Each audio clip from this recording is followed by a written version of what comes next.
News में स्वागत है आप सभी दर्शकों का। मैं हूं आपके साथ सानिया। आइए देखते हैं आज की ताजा खबर। ಇಲ್ಲಿ ಕಾಂಗ್ರೆಸ್ ಪಕ್ಷ ಮತ್ತು ಕಾಂಗ್ರೆಸ್ ಸರ್ಕಾರ ರಾಜ್ಯದ ಜನರ ಮಧ್ಯೆ ಸಾಕಷ್ಟು ಗೊಂದಲಗಳನ್ನು ನಿರ್ಮಾಣ ಮಾಡ್ತಾ ಇದ್ದಾರೆ. ರಾಜ್ಯದ ಕಾಂಗ್ರೆಸ್ ಸರ್ಕಾರ ಅಸಹ್ಯ ರೀತಿಯಲ್ಲಿ ವರ್ತನೆ ಮಾಡ್ತಾ ಇದೆ. ಮುಖ್ಯಮಂತ್ರಿಗಳು, ಉಪಮುಖ್ಯಮಂತ್ರಿಗಳು ಅಧಿಕಾರದ ದಾಹಕ್ಕೆ ಅವರ ಹೇಳಿಕೆಗಳೇ ಗೊಂದಲ ಆಗಿದೆ. ಮುಖ್ಯಮಂತ್ರಿ ಸ್ಥಾನದ ಬಗ್ಗೆ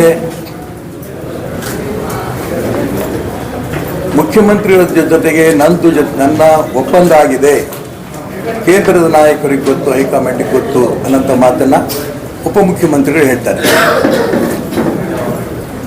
ಮುಖ್ಯಮಂತ್ರಿಗಳು ನೇರವಾಗಿ ಹೇಳ್ತಾರೆ, ನನಗೂ ಉಪಮುಖ್ಯಮಂತ್ರಿಗೂ ಯಾವುದೇ ಒಪ್ಪಂದ ಆಗಿಲ್ಲ. ಕನ್ನಡ ಗಾದೆ ಇದೆಯಲ್ಲ, ಇದ್ದಿಬ್ಬರಲ್ಲಿ ಕದ್ದೋರು ಯಾರು ಅಂತ. ಈ ಮಾತು ಕದೀತಾ ಇರೋದು ಯಾರು?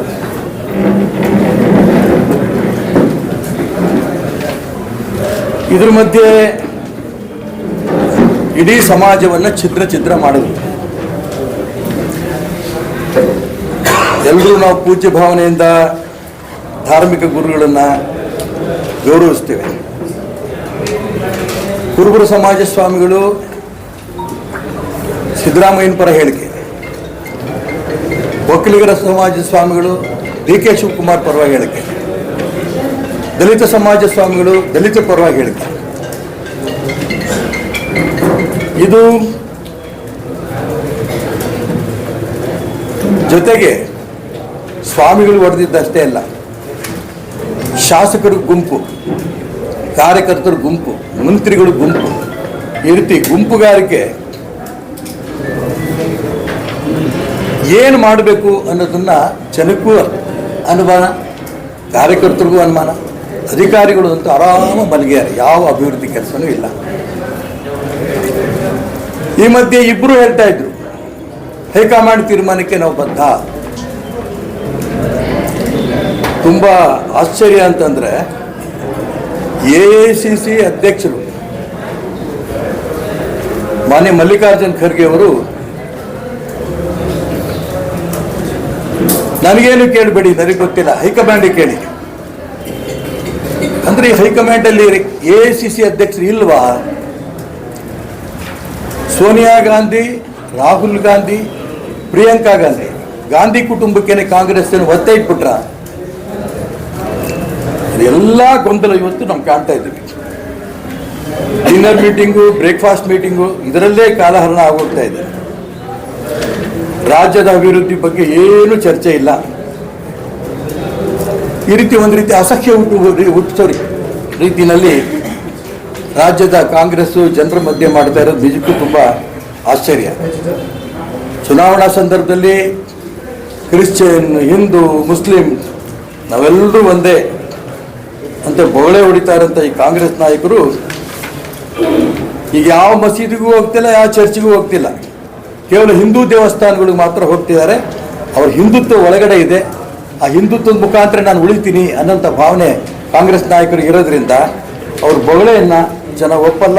ಹಿಂದುತ್ವದ ಬಗ್ಗೆ ಜನ ಮನವರಿಕೆ ಮಾಡ್ಕೋತಾ ಇದ್ದಾರೆ. ಹಾಗಾಗಿ ಈ ನಿನ್ನೆಯಿಂದ ಒಂದು ಹೊಸ ಸಮಸ್ಯೆ, ಹೈಕಮಾಂಡು ತೀರ್ಮಾನ ಮಾಡುತ್ತೆ ಅನ್ನೋದು ಇವರಿಬ್ರು ಹೇಳ್ತಾ ಇದ್ರೆ, AICC ಅಧ್ಯಕ್ಷರು ಹೇಳಿದ್ರು ಹೈಕಮಾಂಡ್ ತೀರ್ಮಾನ ಮಾಡುತ್ತೆ, ನಾನಲ್ಲ ಅಂತ. ಈಗ ಹೈಕಮಾಂಡ್ AICC ಮುಖಾಂತರ ಹೇಳಿದ್ರು, ಅವರೇ ಸಮಸ್ಯೆ ಇತ್ತು. ರಾಜ್ಯದ ಸ್ಥಳೀಯರು ಅವರೇ ಕೂತ್ಕೊಂಡು ಬಗೆಹರಿಸಲಿ. ಇಷ್ಟು ದುರ್ಬಲ ಆಯ್ತಾ ಕಾಂಗ್ರೆಸ್ಸಿನ ನಾಯಕತ್ವ? 125 ವರ್ಷದ ಕಾಂಗ್ರೆಸ್ ಪಕ್ಷದ ಸ್ಥಿತಿ ಇವತ್ತು ಈ ಸ್ಥಿತಿ ಬಂದೋಗಿದೆ. ಹಾಗಾಗಿ ಕರ್ನಾಟಕ ರಾಜ್ಯ ಜನ ಯಾವ ರೀತಿ ಇಡೀ ದೇಶದಲ್ಲಿ ಬಿಹಾರ ಆಯಿತು, ಸ್ಥಳೀಯ ಸಂಸ್ಥೆಗಳ ಚುನಾವಣೆಗಳಾಯಿತು, ಮಹಾರಾಷ್ಟ್ರ ಆಯಿತು, ಕೇರಳ ಆಯಿತು, ಅರುಣಾಚಲ ಪ್ರದೇಶ ಆಯಿತು, ಹೀಗೆ ರಾಜ್ಯದಲ್ಲೂ ಕೂಡ ಕಾಂಗ್ರೆಸ್ ಪಕ್ಷವನ್ನು ಧೂಳಿಪಥ ಮಾಡೋದಕ್ಕೆ ತಯಾರಾಗಿದ್ದಾರೆ ಅಂತ ನನಗಂತೂ ಅನಿಸುತ್ತೆ. ಯಾವ ಸಂದರ್ಭದಲ್ಲೇ ಚುನಾವಣೆ ಬಂದರೂ ಕೂಡ ರಾಜ್ಯದಲ್ಲಿ ಮತ್ತೆ ಕಾಂಗ್ರೆಸ್ ಬರೋ ಪ್ರಶ್ನೆ ಬರೋಲ್ಲ. ಇದು ಒಂದು. ಎರಡನೇ ಅಂಶ, ಈ ದ್ವೇಷ ಭಾಷಣದ ವಿರೋಧಿ ಮಸೂದೆಯನ್ನು ಒಂದು ರೀತಿಯ ಅಘೋಷಿತ ತುರ್ತು ಪರಿಸ್ಥಿತಿ ಅಂತ ನಾನು ಕರೆಯೋಕ್ಕೆ ಇಷ್ಟಪಡ್ತೇನೆ. ತುರ್ತು ಪರಿಸ್ಥಿತಿ ಸಂದರ್ಭದಲ್ಲಿ ಯಾರು ಭಾರತ್ ಮಾತಾ ಕಿ ಜೈ ವಂದೇ ಮಾತರಂ ಅಂತ ಘೋಷಣೆ ಕೂಗಿದ್ರು ಅಂಥವ್ರನ್ನು ಸೇರಿ ಇಡೀ ದೇಶದ ವಿರೋಧ ಪಕ್ಷ ನಾಯಕರನ್ನೆಲ್ಲರೂ ಕೂಡ ಜೈಲಿಗೆ ತಳ್ಳಿದ್ರು. ಆದರೆ ಭಾರತ್ ಮಾತಾ ಕಿ ಜೈ ವಂದೇ ಮಾತರಂ ಘೋಷಣೆಗಳು ಕೂಡ ರಾಷ್ಟ್ರದ್ರೋಹದ ಘೋಷಣೆಗಳಾಗಿತ್ತು. ಆದರೆ ಅವತ್ತು ಸರ್ವಾಧಿಕಾರಿಯಂತೆ ವರ್ತನೆ ಮಾಡಿ ತುರ್ತು ಪರಿಸ್ಥಿತಿಯನ್ನು ತಂದಂತಹ ಶ್ರೀಮತಿ ಇಂದಿರಾ ಗಾಂಧಿ ಅವರು ಕಾಂಗ್ರೆಸ್ ಸರ್ಕಾರ ಅವತ್ತು ನಿರ್ನಾಮ ಆಯಿತು. ಕೇಂದ್ರದಲ್ಲಿ ಸರ್ಕಾರ ಹೋಯಿತು. ರಾಷ್ಟ್ರಭಕ್ತರಿಂದ ಕೂಡಿದಂಥ ಜೈಲಲ್ಲಿ ಹೋರಾಟ ಮಾಡ್ಕೊಂಡು ಬಂದಂಥ, ಎರಡನೇ ಸ್ವಾತಂತ್ರ್ಯಕ್ಕೋಸ್ಕರ ಹೋರಾಟ ಮಾಡಿದಂಥ ನಾಯಕರ ನೇತೃತ್ವದಲ್ಲಿ ಸರ್ಕಾರ ಬಂತು. ಈಗ ಈ ದ್ವೇಷ ಭಾಷಣದ ವಿರೋಧಿ ಮಸೂದೆ ಕಾಂಗ್ರೆಸ್ ಸರ್ಕಾರ ಇದೇನು ತಂದಿದೆ, ಆ ಹಿಂದೂ ನಾಯಕರನ್ನ, ಹಿಂದೂ ಸಂಘಟನೆಗಳನ್ನ ಹತ್ತಿಕ್ಕಲು ತಂದಿರೋಂಥ ಒಂದು ಕರಾಳವಾದ ಶಾಸನ ಇದೆ. ಕಾಂಗ್ರೆಸ್ ಪಕ್ಷ ಪಾಕಿಸ್ತಾನ್ ಜಿಂದಾಬಾದ್ ಅಂತ ಕೂಗೋರನ್ನ ಅರೆಸ್ಟ್ ಮಾಡಲ್ಲ, ಜೈಲಲ್ಲಿ ಕಳಿಸಿಲ್ಲ.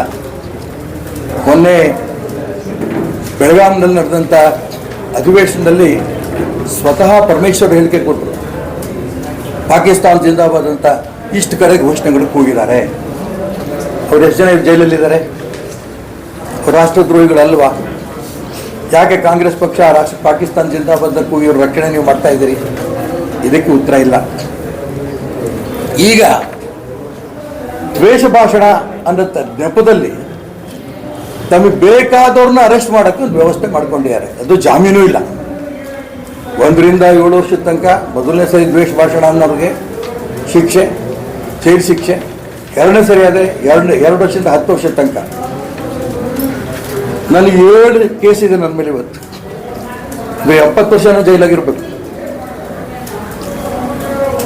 ಹೀಗೆ ಒಂದು ರೀತಿಯ ಸರ್ವಾಧಿಕಾರಿ ಧೋರಣೆ ಇವತ್ತೇನು ರಾಜ್ಯದಲ್ಲಿ ಕಾಂಗ್ರೆಸ್ ಸರ್ಕಾರ ನಡೆಸ್ತಾ ಇದೆ, ಇದನ್ನು ಯಾವುದೇ ಕಾರಣಕ್ಕೂ ಕೂಡ ಕರ್ನಾಟಕ ರಾಜ್ಯದ ಪ್ರಜ್ಞಾವಂತ ಮತದಾರರು ಇದನ್ನು ಒಪ್ಪಲ್ಲ. ಇದು ನೇರವಾಗಿ ಹಿಂದೂ ಸಂಘಟನೆಗಳನ್ನು, ಹಿಂದೂ ನಾಯಕರುಗಳನ್ನು ಅವ್ರ ಬಗ್ಗೆ ಜೈಲಿಗೆ ಕಳಿಸಿ ತಾವು ಆಡಳಿತ ನಡೆಸಬೇಕು ಅನ್ನೋಂಥ ಒಂದು ಮಸೂದೆ ಈ ಮಸೂದೆ ಆಗಿದೆ.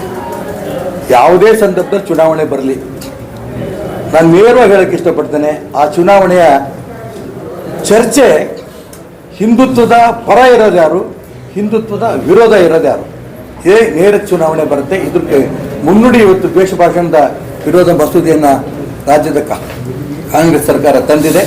ತುಂಬ ಸ್ಪಷ್ಟವಾಗಿ ಹೇಳ್ತೇನೆ, ಹಿಂದುತ್ವದ ಪರವಾಗಿರೋಂಥ ಸರ್ಕಾರ ಕರ್ನಾಟಕ ರಾಜ್ಯದಲ್ಲೂ ಕೂಡ ಮತ್ತೆ ಬರುತ್ತೆ ಅನ್ನೋಂಥ ವಿಶ್ವಾಸ ನನಗಿದೆ. ನಾನು ಕೊನೆಯದಾಗಿ ರಾಜ್ಯಪಾಲರಿಗೆ ಮನವಿ ಮಾಡ್ತೇನೆ, ಈ ಒಂದು ದ್ವೇಷ ಭಾಷಣದ ವಿರೋಧಿ ಮಸೂದೆಯನ್ನು ರಾಜ್ಯ ಸರ್ಕಾರ ಪಾಸ್ ಮಾಡಿದೆ, ಇದನ್ನು ಯಾವ ಕಾರಣಕ್ಕೂ ತಾವು ಒಪ್ಪಿಕೊಡೋದು, ಇದನ್ನು ಅಂಕಿತ ಹಾಕಲೇ ಕೊಡೋದು ಅಂತ ಪ್ರಾರ್ಥನೆ ಕೂಡ ನಾನು ಅವರಿಗೆ ಮಾಡೋಕ್ಕೆ ಇಷ್ಟಪಡ್ತೇನೆ.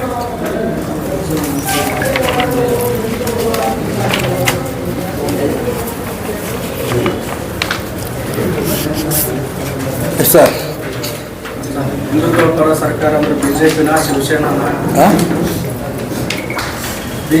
ಶಿವಸೇನಾನ ಅಥವಾ ಶ್ರೀರಾಮ್ ಸೇನಾನ ಅಥವಾ ರಾಯಣ್ಣ ಚೆನ್ನಮ್ಮ ಬ್ರಿಗೇಡ, ಯಾರ್ಯಾರು ಹಿಂದೂ ರಕ್ತ ನನ್ನ ಮೈಯಲ್ಲಿದೆ ಅಂತ ಅರ್ಥ ಮಾಡಿಕೊಂಡು ಛತ್ರಪತಿ ಶಿವಾಜಿ ಮಹಾರಾಜರು ಕಾಲದಿಂದ ಹೆಂಗೆ ಆಡಳಿತ ನಡೀತೋ ಅದನ್ನು ಒಪ್ಪಿದವರು ಅಂಥ ಹಿಂದೂ ಸಮಾಜದ ಸರ್ಕಾರ ಕರ್ನಾಟಕ ರಾಜ್ಯಕ್ಕೆ ಬರುತ್ತೆ. ನಾನು ಶಿವಸೇನೆ, BJP, ಇನ್ನಂಥದ್ದು ಅದ್ಯಾವುದು ನಾನು ಹೇಳೋಕ್ಕೆ ಇಷ್ಟಪಡಲ್ಲ. ಹಿಂದುತ್ವವನ್ನು ಯಾರು ಹೋಗ್ತಾರೋ, ಯಾಕೆಂದರೆ ಎಲ್ಲ ಪೊಲಿಟಿಕಲ್ ಪಾರ್ಟಿಲೂ ಕೂಡ ಇವತ್ತು ಅಧಿಕಾರದ ದಾಹ ಕಾಣ್ತಾ ಇದ್ದೀವಿ. ಇದಲ್ಲದೆ ಪ್ರಾಮಾಣಿಕವಾಗಿ ಹಿಂದುತ್ವವನ್ನು ಬರೆಸ್ತೀವಿ, ಅದಕ್ಕೆ ಬೆಂಬಲ ಕೊಡ್ತೀವಿ ಅನ್ನೋಂಥ ಸರ್ಕಾರ ಖಂಡಿತ ಕರ್ನಾಟಕ ರಾಜ್ಯದಲ್ಲಿ ಬರುತ್ತೆ. ಯಾರು ಹಿಂದುತ್ವವನ್ನು ವಿರೋಧ ಮಾಡ್ಕೊಂಡು ಬಂದಿದ್ದಾರೋ ಗಮನಿಸಿ ನೀವು, ಇದೆಲ್ಲ ಇತ್ತೀಚೆಗೆ ನಡೆದಂಥ ಚುನಾವಣೆ ಹಿಂದುತ್ವವನ್ನು ನೇರವಾಗಿ ಟೀಕೆ ಮಾಡೋದು, ಹಿಂದುತ್ವವನ್ನು ದಮನ ಮಾಡೋಂಥ ಪ್ರಯತ್ನ ಮಾಡೋದಂಥ ಕಾಂಗ್ರೆಸ್ಸು ಎಲ್ಲ ಕಡೆಯೂ ಕೂಡ ನಿರ್ನಾಮ ಆಗೋಗ್ತಾ ಇದೆ. ಯಾವಾಗ ಅವ್ರಿಗೆ ಬುದ್ಧಿ ಬರುತ್ತೋ ಬಿಡುತ್ತೋ ಗೊತ್ತಿಲ್ಲ, ನೋಡೋಣ. ಈ ಚುನಾವಣೆ ಕಳೆದ ನಂತರ ಇನ್ನು 2 ಸ್ಟೇಟ್ ಉಳಿಯುತ್ತೆ, ಒಂದು ತೆಲಂಗಾಣ, ಇನ್ನೊಂದು ಹಿಮಾಚಲ ಪ್ರದೇಶ.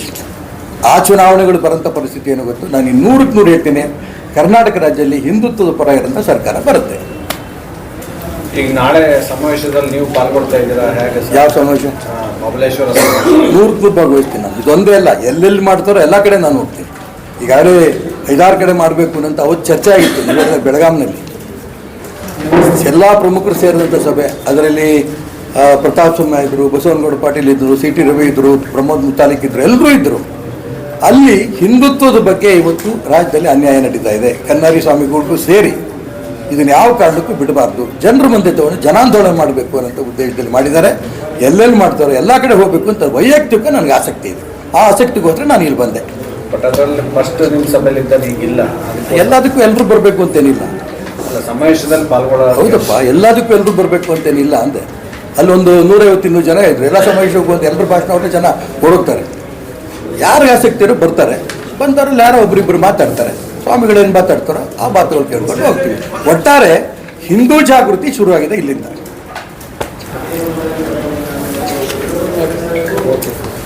ಧನ್ಯವಾದ.